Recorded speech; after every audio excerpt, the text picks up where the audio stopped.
কাছে শুনে এসেছি, স্যাররা বলছিল, আমরাও বলছিলাম, হ্যাঁ বললো যেতে নাকি দিব ভাই তবু যেতে দিতে হয়, তবু চলে যায়, এই কথাটা শুনে আসছে। কিন্তু তোমাদের আমরা দিতে চাচ্ছি না, তারপর আমাদের যেতে দিতে হবে।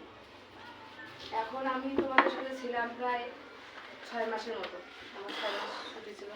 তোমাদের প্রতি আমার এতটাই ভালোবাসা জন্ম নিচ্ছে যে আমি আমার নাম্বারটা সব আমি তোমাদের দিচ্ছি, যে কোনো কারণে যদি কোনো দরকার হয় আমাকে ফোন দিও। তাই তোমরা যেভাবে কান্নাকাটি করতেছো আমারও কিন্তু চোখ দিয়ে জল বেরিয়ে আসতেছে। মানে ক্ষণিকের জন্য যে এত ভালোবাসা তোমাদের কাছ থেকে আমি পাইছি, আর তোমাদের প্রতি যে আমার এত ভালোবাসা জন্ম নিবে সেটা কিন্তু আমি কখনো ভাবি নাই।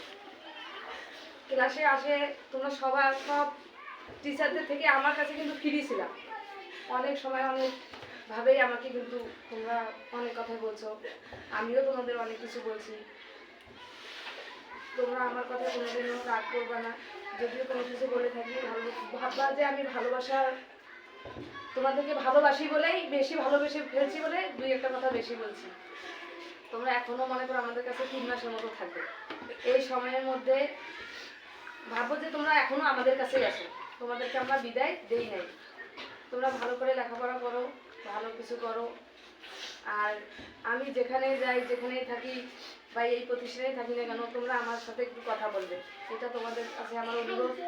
তোমরা যদি ভালো কিছু করো তাও আমাকে বলবে, আবার কোনো দরকারে যদি আমাকে লাগে সেই কথাটাও তোমরা জানাবে। আর আমি চাই তোমরা খুব ভালো একটা রেজাল্ট করো, আর কোনো আমার সাবজেক্টে যদি কোনো সমস্যা হয় তোমরা যে কোনো সময় আমাকে ডাকে নেবে, আমি তোমাদেরকে সেই সমস্যাটা সমাধান করে দেওয়ার চেষ্টা করবো। আর তোমরা এইভাবে কান্নাকাটি করো না, হ্যাঁ ভালো করে লেখাপড়া করো, কারণ তোমাদের রেজাল্টের উপরে কিন্তু আমাদের প্রতিষ্ঠানের অনেক কিছু নির্ভর করতেছে। তোমাদের রেজাল্টের উপরে আমাদের